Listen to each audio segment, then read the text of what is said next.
Well, it's supposed to be lucky, isn't it? Look, been shat on. What fun.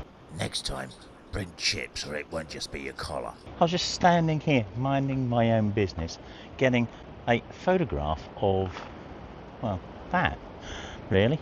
And it's quite a carefully composed photograph. It's not a shot or a composition I've taken before. I wasn't going to do a lot today. I just wanted to get out, and you can tell we've got some beautiful light now, but the place is empty. Look, there's a handful of people around. This is a Sunday in pretty much high season at Cromer, but there's nobody here. It's just before 8 o'clock, something like that. And I'll tell you why there's nobody here. It's because they're all watching the bloody football. And I thought, excellent time to get the hell out and get these really busy places with some, let's get that sun out of the way if I can, with some wonderful light and no people. So that's what I'm doing. This composition, the light is absolutely wonderful. I mean, it wasn't when I got here, it was just flat.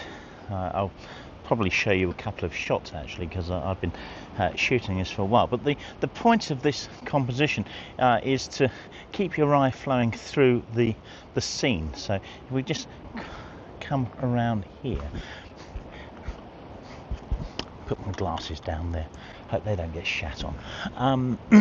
So we've got this dark path, I can't get my finger on it, running up around here, but we're also clipping these kind of oval granite lumps as well coming around, and the light's picking them up beautifully.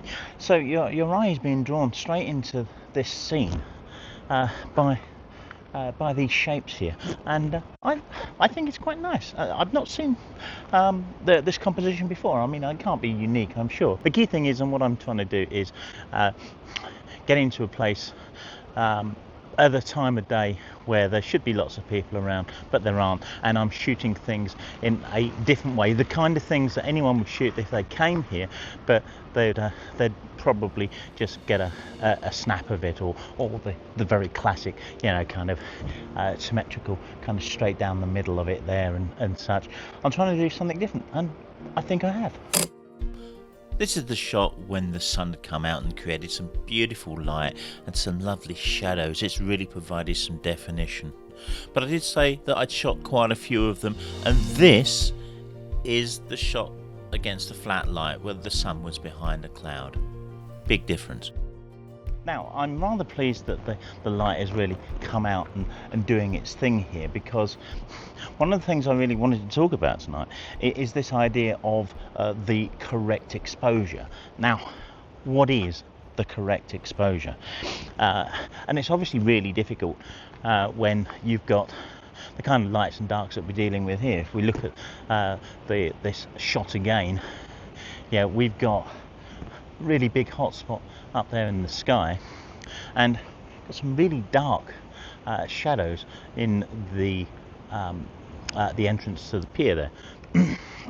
And capturing all those in one go might be a challenge, it might not. The key thing with digital photography is generally we expose to the right, we overexpose ever so slightly, or at least expose, overexposure is the wrong word, but we if we're looking at a histogram, we push the histogram to the right.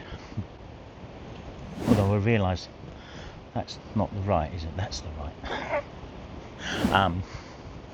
Anyway, the point being, a lot of the time a modern sensor can pull back things that the histogram tells us is slightly overexposed. I mean, this camera can really do quite a lot of that. It's incredibly good. But if it's not able to do that, then we shoot an HDR, so that 2 or 3 shots with what the camera considers to be the correct exposure, and then a stop or two overexposed and a stop or two underexposed, and we can combine those to get an image that is more balanced in its exposure. I think most of us would understand that. But what we don't necessarily get is this idea of correct exposure in the first place, and I think that's the part that we've got to kind of think about here, because is there such a thing as correct exposure? I think there is such a thing as correct exposure, and I'll try to define that. The correct exposure is an exposure that you wanted to achieve. That is to say that you have all of the lights and all of the darks from their minimums to their maximums that you wanted in the shot when you took it. The problem is that a lot of us don't always think like that to start with, do we? We have a lot of us will just take a shot for the purposes of taking the shot. It's a snap. We don't think about exposure a great deal because, well, the camera does it, doesn't it? And but when we do start thinking about this, it's really important stuff. Because if the camera gets it wrong, and believe me, it bloody will, especially in situations like that, then, you know, it's a case of working out how to correct that. So is there such a thing as correct exposure? Well, I think there is, but it depends on a number of things. Firstly, you've got this idea of what you want the shot to look like. It's very, very personal. But there's also something else as well. It's this. It's giving yourself enough latitude to edit the photo later. It's giving your camera enough information, hopefully in one shot, to say, well, yeah, those lights, those highlights that really look like they're blown out now, well, if we just drag that highlight slider back, they're coming back. And knowing your camera can do that is really important. You can do the same to a degree with the shadow slider, but you've got to be more careful of that because there's noise in the shadows, which you probably already know. So that's why we expose to the right. That's my right. I'm not sure whether it's yours now. Everything's so messed up. But of course it's still easy enough to get the wrong exposure, particularly if you're letting the camera do all of the work.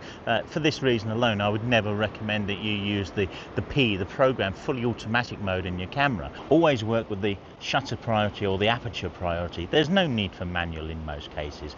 A lot of people might turn around and say, well, the pros use manual. No, pros use whatever settings that they need to use and they feel that they want to use. Yeah, these settings are there to be used. They're not there just for a pro to say, well, I know how to use manual, therefore I'm a pro. That's just garbage. It's well, I wanted to say a different word there. But aperture priority and shutter priority will really help you. And the great thing beyond that, of course, is you've just got exposure compensation. Generally, you can over or under expose normally by a third of a stop, possibly a half of a stop, but in most cases that's enough. Of course, with modern cameras, getting what we might consider to be the correct exposure is relatively simple. We've got kind of what you see is what you get screens, we've got histograms, we've got all manner of tools at our disposal. So there's no excuse for getting the wrong exposure.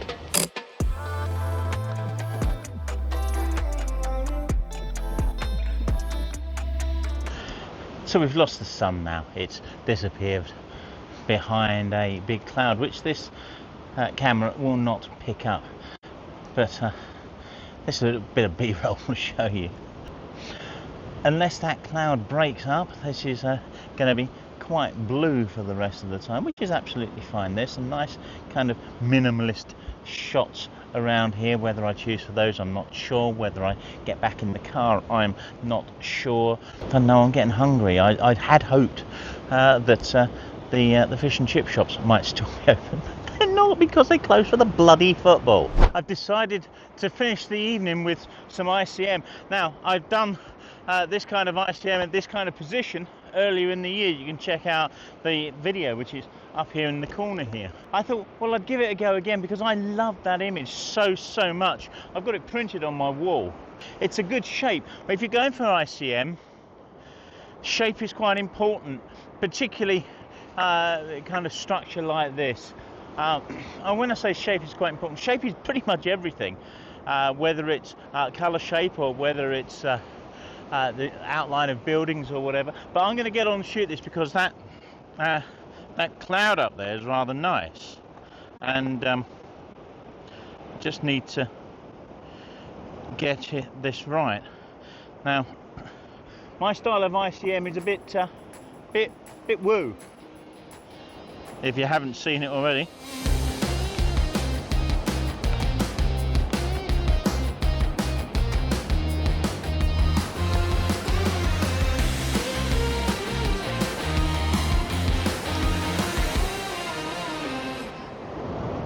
What I'm trying to do here is get the definition of the outline of all of the buildings in the sky, and a little bit of movement around that.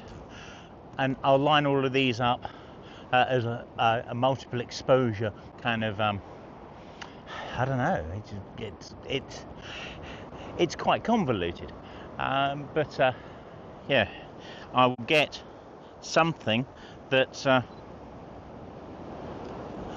that kind of works. And I've walked backwards and forwards a bit, but the beauty of where I am here is that I can see where I've stood, I can see where I've been, because beautiful clean sandy beach, and I'm the only footprints here. So yeah, I'll play with that, put something on screen. I hope you like it. I also think that there's a shot out to sea as well, just something really minimalist, long exposure, looking at the waves, looking at the clouds, just an image of, I'm going to say two halves, but it's probably not going to be, because we've also got the sand, and then the sea, and then the sky. So we'll probably have a 3-layer image, which I'm hoping might look rather nice as well.